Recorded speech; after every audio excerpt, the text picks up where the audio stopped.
Welcome to the episode of Jay Leno's Garage. You know, we do a lot of exotics here and rare cars and hot rods that people spend a lot of money on. Today we're going to talk about fun, affordable sports cars.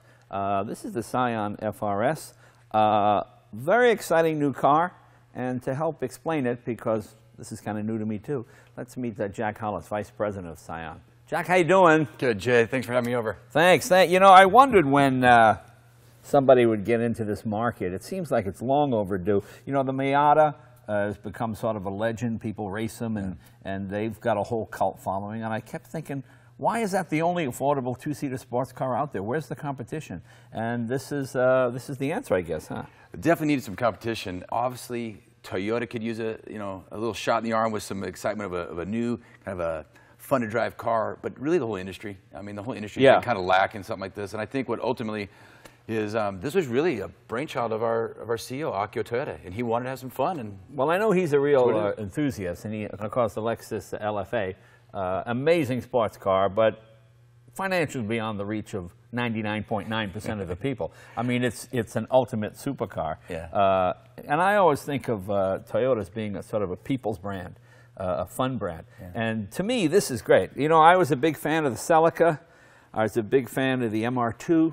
And when those went away, I was like, I'm not really a Corolla guy. Wonderful car, but I wanted something more exciting. And this is pretty cool. It has sort of a Toyota GT look to it. Like, this looks very Toyota GT. It looks like they did a little retro look here, which to me is very attractive.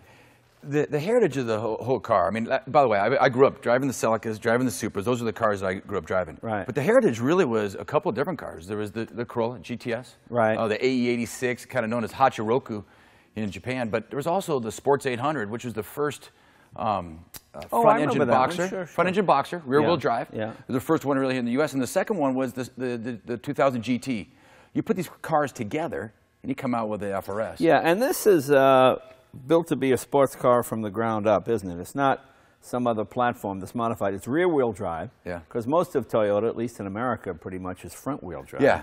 Matter of fact, rear-wheel drive, and it was made to be fun. Matter of fact, the chief engineer of the car said not only fun, but it had to be rear-wheel drive and light. Right. And it was only 2,758 pounds. I mean, it was to be a really lightweight, sporty, maneuverable car. And like you said before, it took a lot of the heritage of where we came from, but it was updated it, right? Yeah. You know, it's something to kind of refresh the whole industry. What is the horsepower in this car? It's 200 horsepower. Oh, it is 200 horsepower. It's 200 horsepower. And what's the weight? 2,758 pounds, again, 200 horsepower, 151 foot-pounds of torque. Okay. The issue is this, it's not, I don't ever want to try to make this car, it's not a muscle car. No, correct. It is a play car. It is a car for the track and daily driver, and it's a lot of fun. Yeah, yeah. And the Miata was what, 125 horsepower, something like that?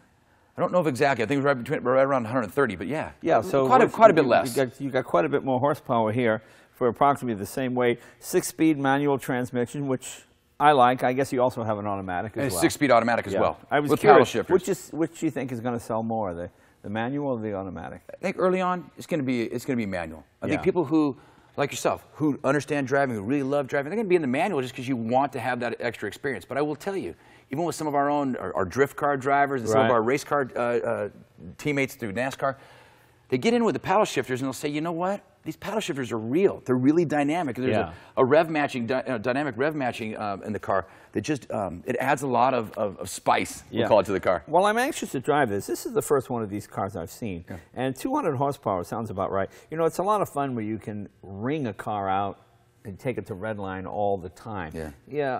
Cars with 500 and 600 horsepower are a lot of fun to drive, but you just get in a lot of trouble. and sometimes you've got to go a lot faster to get the same sensation of speed. Can we open the hood? Let's take a look at the Absolutely. We can probably get in a lot of trouble with this car as well. Yeah. Now, this has a boxer type arrangement? It does. Matter of fact, so this car, it's actually an all-new boxer engine. Yeah. Built specifically for the car. Let me point out something right here. Right here above the fender. This is opposing pistons, kind of representing the new engine we've created. And in the middle here, you'll see the 8 and the 6. Right. The 86, going back to the heritage of the AE86 Corolla, right, as well as it's the actual millimeter measurement of each the bore and the stroke. So 86 millimeter bore and stroke. Now here's a question. You know why it's called boxer engine? No. Because of the conrods. Connecting rods. Yeah, back and forth. Oh, yeah. That's true. Yeah. People think, oh, it's flat, it sits in a box. That's what people think. But it means the connecting rod's going like this, back and forth. That's where that comes from originally. Yeah, yeah, very cool. Let's open the hood. Let's see. Okay, let's see. Okay. Well, obviously very low center of gravity, isn't it? Look how low it sits down in there. Okay, now this is one of the highlights of the car. Lower center of gravity. It actually is really only bested by the Ferrari 360 and the Lexus LFA. It actually has lower center of gravity than the Porsche Cayman and many of the kind of ultra supercars. And how many liter is it? Well, it's a 2-liter boxer engine. 2-liter boxer. Okay, very nice. And of course, rear wheel drive. Yeah, what I point out here is you kind of close in on the engine itself. People say, well, hey, what's going on here? Is a Toyota and a Subaru. The boxer engine. A lot of people talk about the Subaru boxer engine. And then there's the D4S symbol from Toyota. Right. This was really a collaboration between two great companies and taking both heritage, but also really that I don't know, technological focus, and put this brand new boxer engine with the D4S injection system into this car. And so we're really excited about it. It's the first D4S system being used in the Toyota or Scion lineup. As a stock car can still be raced. It can be on the track. Yeah. Chief engineer, we worked with him and said, we got to make this so that you don't have to have a hitch, a trailer. You don't have to have another. You got to be able to just drive it yourself to the track, play, and come back. Right. So you put the seats down. You put all 4 race tires in here with a jack, with your toolkit, and you're ready for a day at the track. Okay. And the rear seats fold down flat in the back. Okay. So technically, it is a 4-seater car. Yeah, technically, it's a 4-seater. So you can save a little bit on your insurance there. And the nice thing is, these are what, under $25,000, right? They are. The manual transmission, even with the destination to the dealership and all that, it's all under $25,000. Yeah. Well, certainly a nice-looking car. Obviously, it's got typical Toyota standards of fit and finish. You got the drill pedals in there, which are very nice. It's been a lot of fun to kind of work on this car, and I think where this vehicle, the Toyota heritage coming into Scion. Yeah. One of the things about being a part of Scion is we get to be this kind of innovation lab and kind of this, let's try new things for the company, whether it's the vehicle or marketing. And they come loaded, correct? Air conditioning and the whole everything. Deal. Yeah, and that's for all Scions. They all come one way. Mono spec and make it easy. Think they'll ever build a stripper version for like the street, with rubber floor mats and no air conditioning, no radio, Well, I'll tell you this. In Japan, right-hand drive, there's a stripper model. Right, yeah.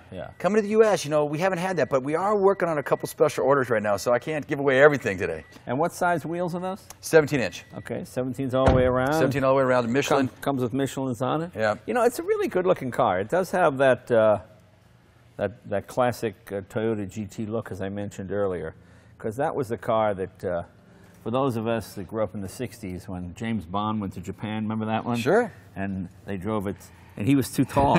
Exactly. He was too tall to fit in the Toyota GT. It was so low, so they cut the roof off and make it convertible. Make it work. And you see James Bond driving. Yeah, it was so that, for a lot of us, that really cemented Toyota as kind of a cool brand back in the day. It's a cool brand. We're trying to do it again here with Scion. And size-wise, I will tell you, one of our first, we had kind of a lottery to who could, buy one of these first. And there's 86 fortunate lottery winners across the country.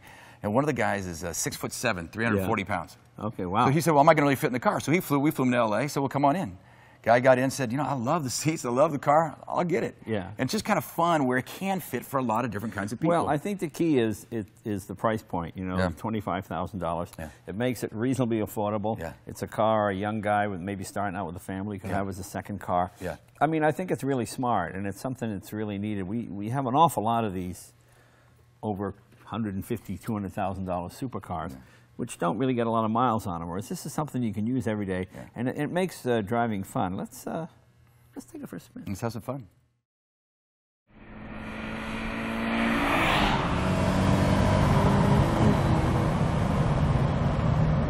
The sight lines on this car are incredible.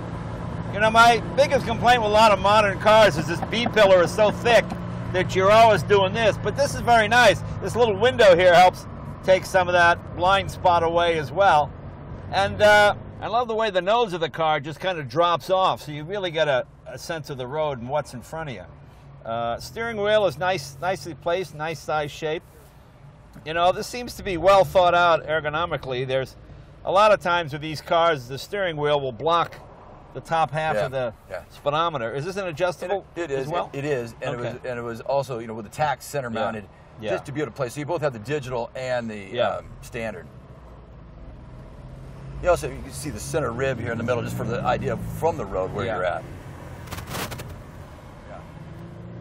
You know, I was thinking, boy, you could put a nice set of 411s in this and get your 0 to 60 time down. Because really, how often on the street are you going more than 125 miles an hour? You know? The car weighs what, 26, 27? 27.58.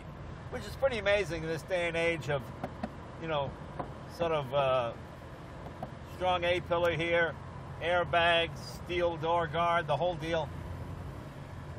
And the brakes are 4-wheel disc, vented. Toyota's own, I imagine, right? Correct. Not a Brembo or anything. That's correct.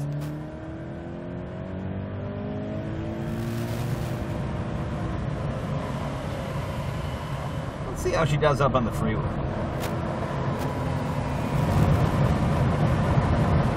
Even at 80 miles an hour, you're only turning about 3,400 RPM. So at 65, I imagine you're below 3 grand. So that would explain the gas mileage being so good. But it's not a big motor, it's 2 liter, but it's 200 horsepower, which is quite a lot from a 2 liter, at least going back to my day. When you can really feel the low center of gravity, you can hang the tail out. You know, it's a lot of fun. You don't have to be going 90 miles an hour. You know, getting on an off-ramp or an on-ramp on the freeway, you can give it a little bit, goose it, and bring the tail around without going to jail. You know, I think this car will be a lot like Corvette, a lot like Harley Davidson. It'll be one of those vehicles people want to personalize and accessorize. Yeah. And I think that's what makes it kind of cool. Because up to this point, no offense, there's nothing Toyota built that I really liked. I mean, they built wonderful cars, transportation-wise and dependable, but they didn't really make any sports cars that I wanted to drive. Whereas this is something, regardless of price point, it's just a lot of fun to drive. I mean, it's a real sports car built from the ground up to be a sports car. Low center of gravity, nice steering. Steering is nicely weighted. More than adequate horsepower to have a lot of fun. And believe me, there's going to be all kinds of aftermarket stuff available for this. Absolutely. Mark my words. Very controllable car. Nice size steering wheel. Not hitting my knees on the thing. I'm a pretty big guy, and I fit in this car quite comfortably. And of course, air conditioning and all the usual things you expect in a car. But for under $25,000, it's pretty amazing.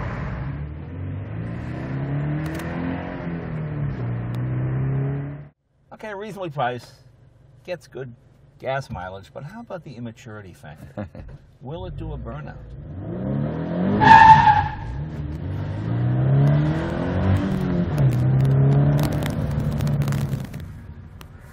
Okay, it's not a muscle car, it's a sports car, but it's still pretty cool. Jack, thanks a lot. Jay, thank you very much, appreciate it. See you next week.